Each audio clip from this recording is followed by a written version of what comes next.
Thank you. I shall try to make my argument as succinct as Tony. Russia's waging an aggressive war against Ukraine. It's not acting in self-defense because Ukraine did not attack Russia. There may be reasons, we've heard some, why Vladimir Putin ordered the annexation of Crimea in 2014 and the full-scale invasion of February 22, and it may be interesting to explore these reasons. But to be clear, they are not justifications for an aggressive war. There can be no justifications for an aggressive war. In the West, we normally consider the just war tradition when assessing justifications made for the use of armed force. In this tradition, there's an important distinction between cause and conduct, why and how. A just cause means that a war must be undertaken by a lawful authority with good intent to right a serious wrong and be undertaken with a reasonable prospect of success, and then only after exhausting peaceful alternatives and using proportionate means.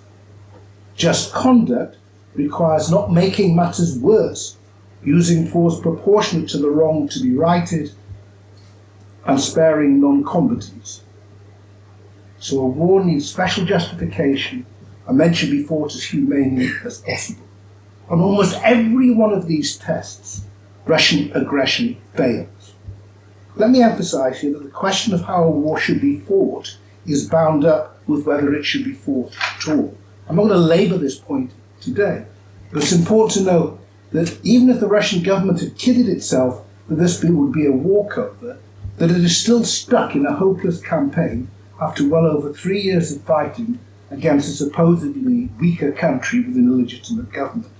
Moscow's lack of understanding of Ukraine's determined and resilient national identity is another indicator of Russia's moral as well as military failure.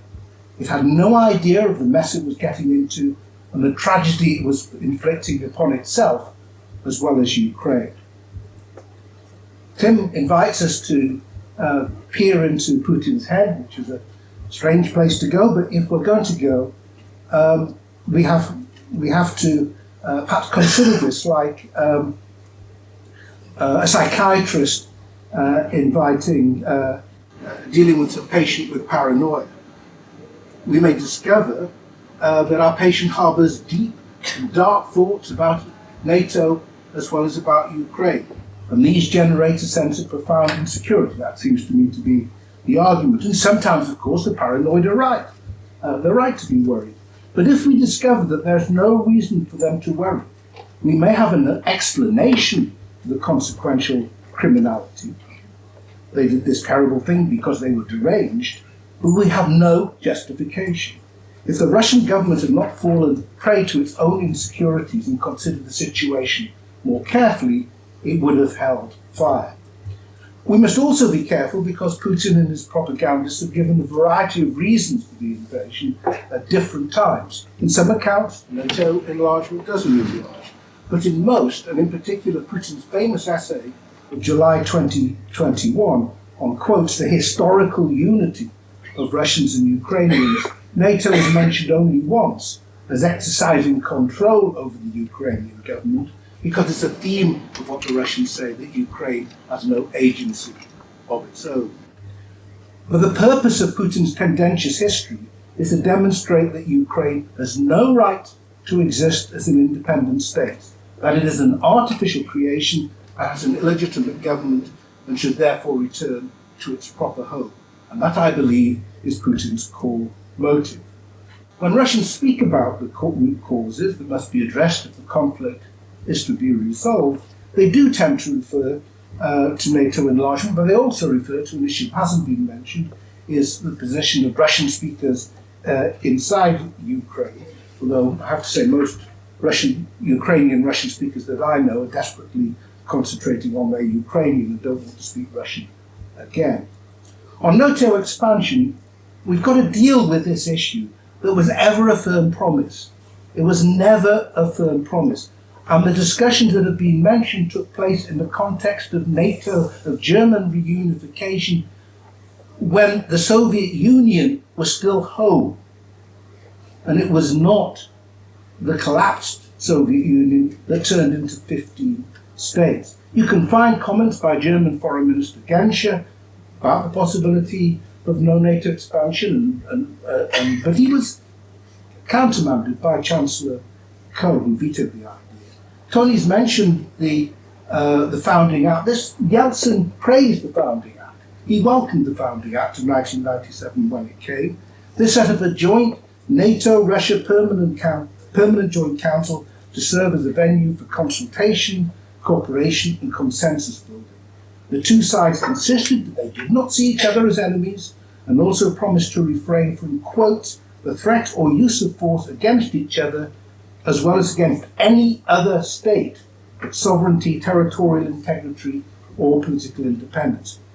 So there was no promise against enlargement here, but there was a promise not to use force. The essential principle was that sovereign states could choose their own security arrangements, and that this could include membership of NATO. The important point about enlargement was that it was demand-led and not supply-led. NATO didn't go around saying, you've got to join us or else. Countries wanted to join NATO. Former members of the Soviet bloc were actively campaigning for this. Now, we don't know what the counterfactual would have been if NATO and the EU had not expanded and reflected this demand. But it's hard to believe that keeping so many states outside of established support structures would have been more stable and mutually beneficial. And I don't think if you went around to these new members of NATO now, do you really think this was a bad idea? Do you really wish you hadn't bothered? You'll find many takers. Most of them are really very pleased now to be members of the alliance. And you've got to also to remember that the history of these countries is of betrayal. The betrayal of Munich in 1938 and the betrayal in Yalta in February 1945 when they were consigned to the Soviet sphere. In the discussion prior to the full-scale invasion, NATO offered to go back to the Founding Act, which in 2014 had fallen into disrepute. They promised non-aggression, no offensive weapons would get too close. We know from a recent statement by Putin that Biden promised that he would exclude Ukraine from NATO for the next 5 to 8 years at least.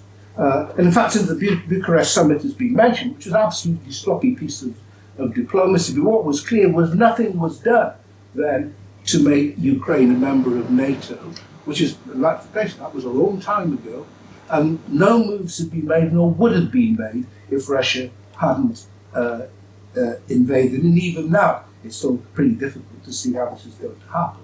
So why Putin's paranoia? I think it goes back to the Orange Revolution of 2004, when popular protest forced a rerun of a presidential election, which was widely assumed to be rigged, and which saw the pro-Western candidate poisoned, which is why he disappeared. After that, he was keen for Ukraine to be brought back into the Russian sphere. In 2013, he became alarmed that Viktor Yanukovych, as pro-Russian a Ukrainian president as you're ever likely to get, was going to sign an association with the agreement with the EU, not NATO. And he put Ukraine under extraordinary economic coercion to get the government to change its mind. And when he did so, when Yanukovych changed his mind, that's what prompted the Revolution of Dignity and led to the terrible events that we've seen unfolding.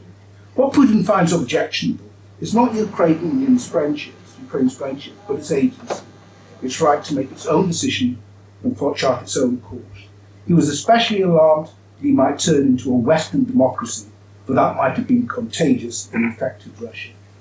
The creation of the pretext for the invasion followed the pattern of 2014 with an attempt to suggest that Russia was responding to a desperate plea from a beleaguered population, nothing to do with NATO.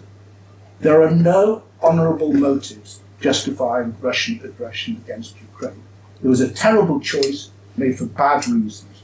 Whatever the faults of Western policy, it did not goad Russia into invading a sovereign country, occupying its land, bombing its cities, plundering its assets, murdering its people, abducting its children. Putin doesn't deserve our legitimation or our apologies. He deserves only condemnation and the determination to make sure that this reckless, shameful and unwarranted invasion is defeated.